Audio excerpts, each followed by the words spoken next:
আমরা mobile light জ্বালিয়েছিলাম কিন্তু এই স্থানটি আলোকিত হয়নি।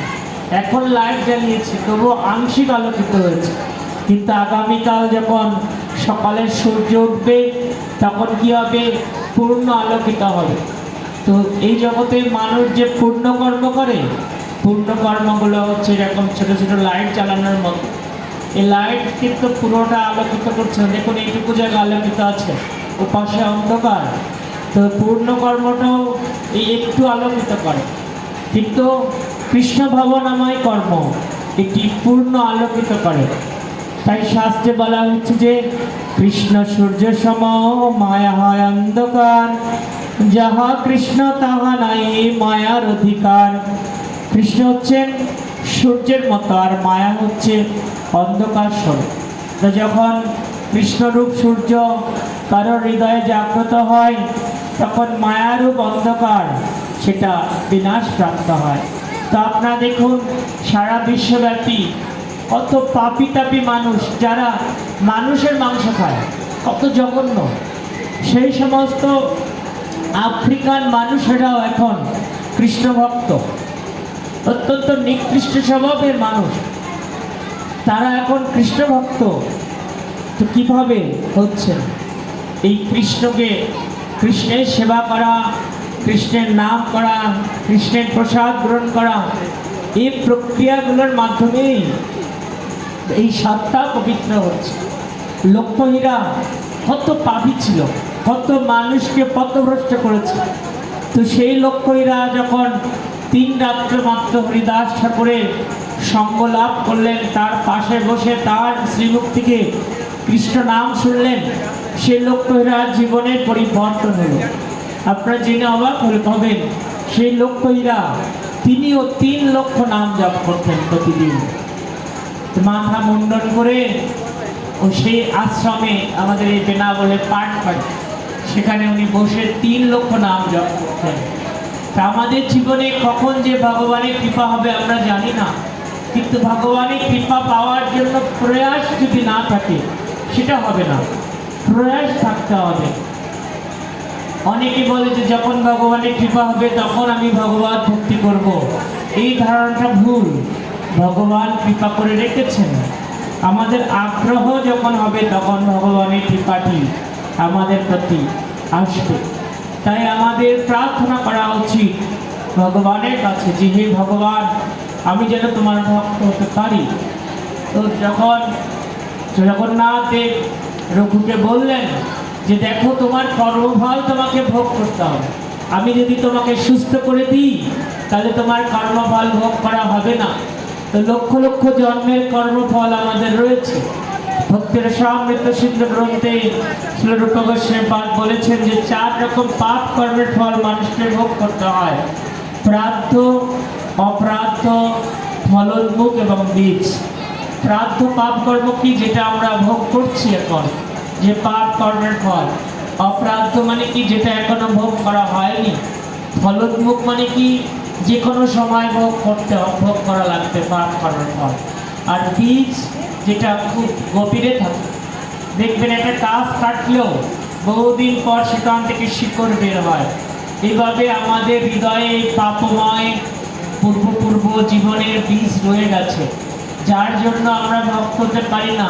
আমরা জানি যে ভগবানের প্রসাদ অমৃতময়, এই যে কিছুক্ষণ পরে খিচুড়ি প্রসাদ দেওয়া হবে, প্রত্যেকে তো চাইলে বাড়িতে করতে পারেন, এর থেকেও অনেক রাজকীয় খাবার তৈরি করা যায়।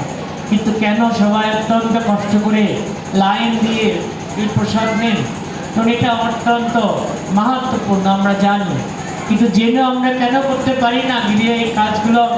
তার কারণ হচ্ছে সেই বীজ রয়েছে, পাপময় বীজগুলো রয়ে গেছে, যেগুলো আমাদেরকে কি করছে? কৃষ্ণ সেবায় যুক্ত হতে দিচ্ছে না। কিন্তু যখন কেউ কৃষ্ণ ভাবনায় যুক্ত হয় তখন তার বহু জন্মের পাপ কর্মফলগুলি এক জীবনে চলে যায়। এটি হচ্ছে কৃষ্ণ ভক্তির মাহাত্ম্য। তাই ভগবান জগন্নাথ দেব তিনি রঘুকে বললেন, রঘু তোমার সমস্ত কর্মফল এই জীবনেই নাশ হবে। সাময়িক তুমি কষ্ট পাচ্ছ, এই কষ্টের মাধ্যমে কি হচ্ছে? তোমার কর্মফলগুলো নাশ হচ্ছে। তাই যারা ভক্তি জীবন করতে এসেও দেখবেন কিছু প্রতিকূলতার সম্মুখীন হয়। এটা আসলে তাদের ভগবান কি করছেন, এই জগতের বন্ধন থেকে মুক্ত করার জন্যই এই কাজটি করছেন। যতক্ষণ আমাদের কর্মের ফল থাকবে, খারাপ কর্মের ফল, ততক্ষণ আমরা ভগবান ভাবে ফিরে যেতে পারবো না। এভাবে জগন্নাথ দেব তিনি রঘুদাসকে কৃপা আশীর্বাদ দান করলেন এবং আমাদেরকে শিক্ষা দিলেন, যদি কোনো ভক্ত ভগবানকে ভালোবাসেন, ভগবানও সেই ভক্তের ভালোবাসার প্রতিদান করেন। তো আমরা আরেকটি ছোট্ট লীলা বলে শেষ করব। একবার একটি ধনী ব্যক্তি ছিলেন। ধনী ব্যক্তির একজন সহকারী যিনি তার সেবক ছিলেন, ওই সেবকটি তিনি তার মালিককে বলছিলেন, আমি একটু পুরী ধামে যাব।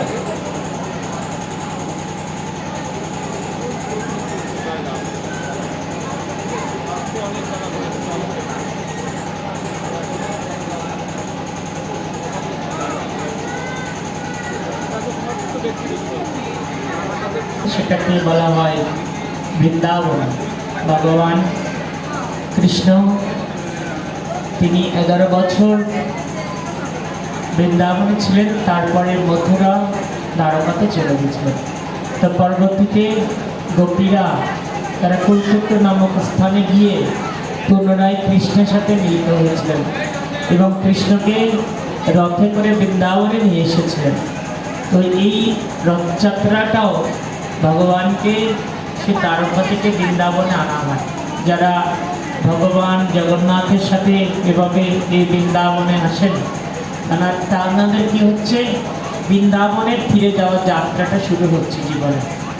আমরা এই ভগবত ভক্তি করছি মানে কি, অগ্রসর হচ্ছি সেই আমাদের নিত্যালয় গোলক বৃন্দাবন ধামে ফিরে যাওয়ার জন্য।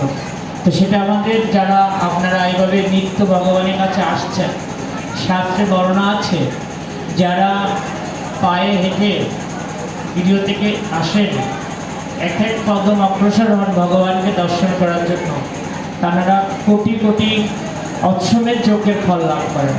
যারা আপনারা হেঁটে হেঁটে আসছেন, এক এক পা হাঁটবেন, 1 কোটি অশ্বমেধ যজ্ঞের ফল হবে। গঙ্গার মহিমায় বর্ণনা করা আছে, যারা এক এক কদম হেঁটে হেঁটে গঙ্গা স্নানের দিকে যান, তারা লক্ষ লক্ষ অশ্বমেধ যজ্ঞের ফল পান। ঠিক যারা এভাবে ভগবানকে দর্শন করার জন্য গৃহ থেকে বের হন, প্রত্যেকটা মুহূর্তে ওনারা কোটি কোটি শক্তিতে কোটি কোটি যজ্ঞ করার বিশেষ ফল পান। তো একটি ছোট্ট লীলা বলবো, বলে শেষ করব।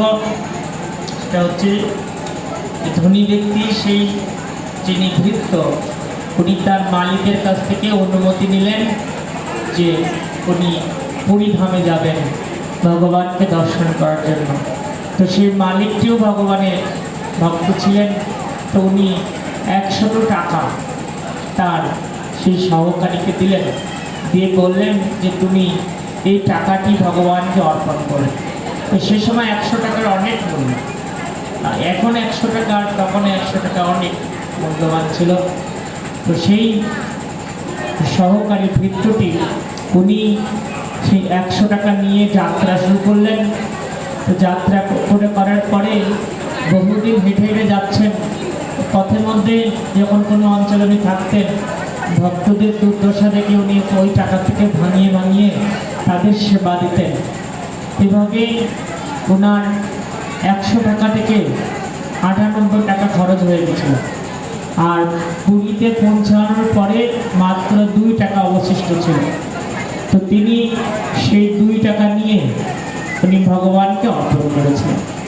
তো ভগবান তিনি রাত্রে সেই ভক্তকে, যার টাকা, সেই মালিককে স্বপ্নে দেখে দর্শন দিয়েছে, দিয়ে বলছেন যে আমি তোমার সেবায় সন্তুষ্ট হয়েছি, তোমার 2 টাকা যে তুমি আমাকে পাঠিয়েছো, 2 টাকা সেটা আমি পেয়েছি।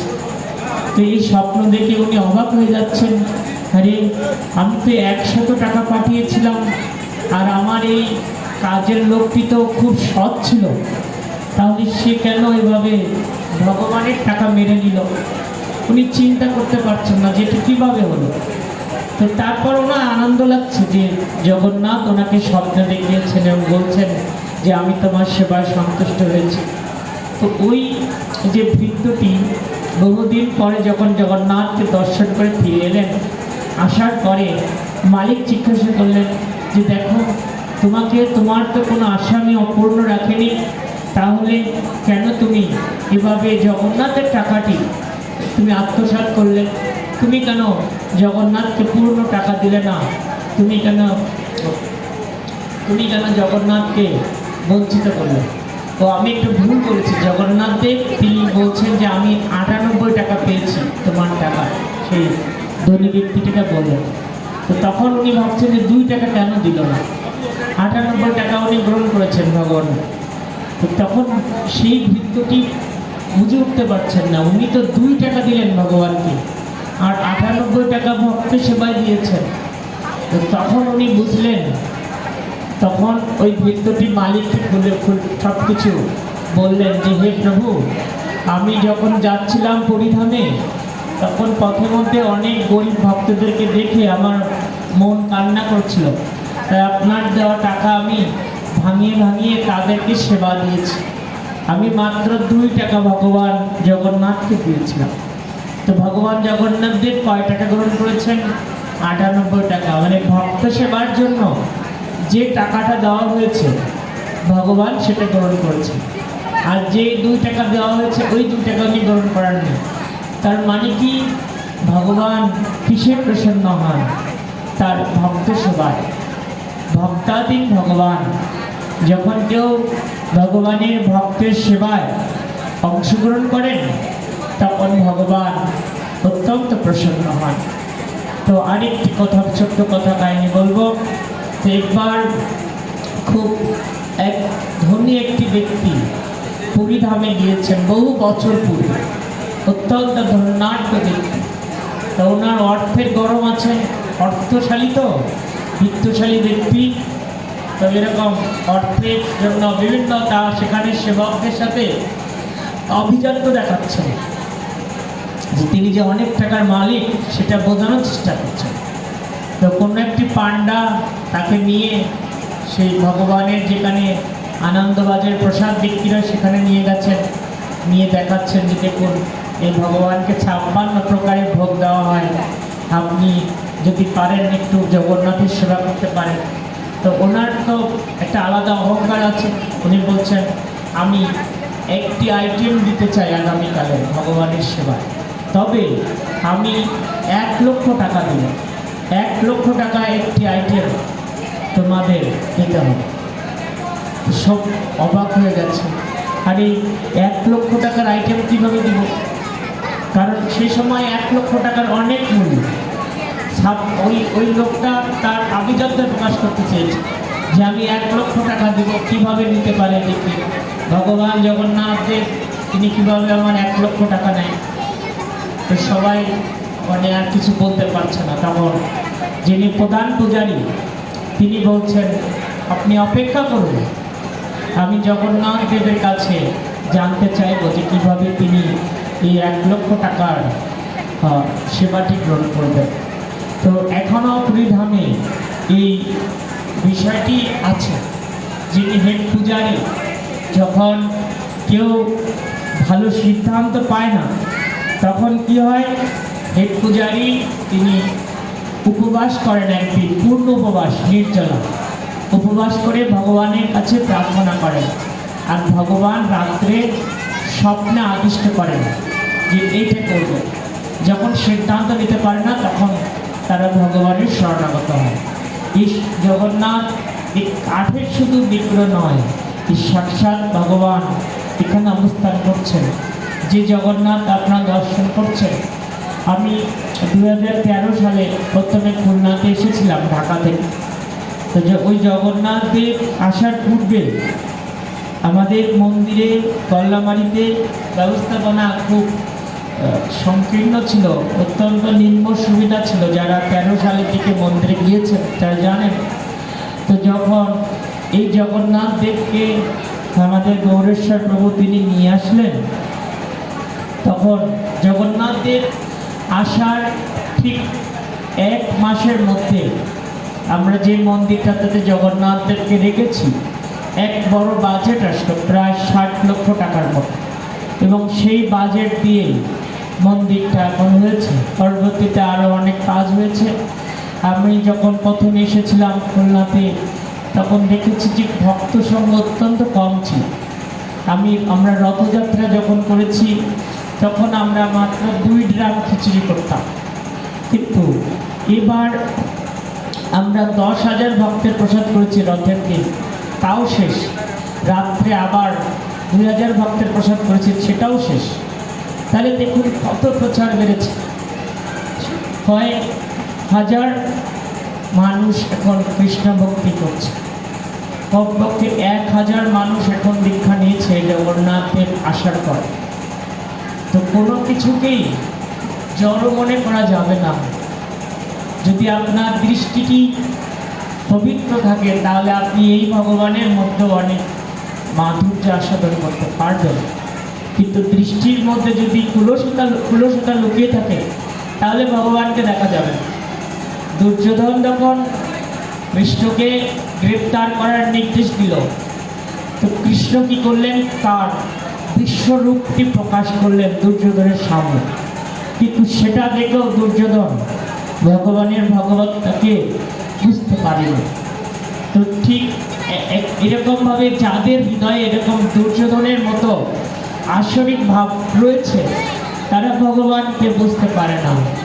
ভগবান স্বয়ং তার সামনে এসে দাঁড়ালো, তারা ভগবানকে বুঝতে পারবে না। তো তখন ওই যে লীলা,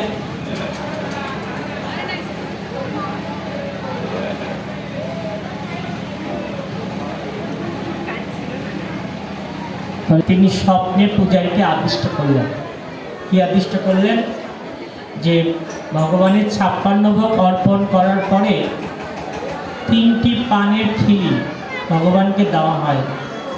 তো সেই 3টি পানের খিলিতে কি দেওয়া হয়? পানে সাধারণত চুন সুপারি থাকে। তো জগন্নাথ বললেন যে তুমি ওই ভক্তকে বলবে যে এই পানের খিলিতে চুন সুপারির পরিবর্তে মিহি মুক্তা দানা দিতে। তো এই বৈকুণ্ঠে ভগবানের এই সেবাটি করে তার পার্শ্বদেরা। পানের খিলির সাথে মিহি মুক্তাদানা দেওয়া হয়।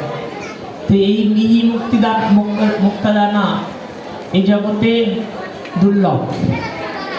একটি প্রবাদ আছে না, হাতি মরলো লাখ টাকা, বাঁচলো লাখ টাকা।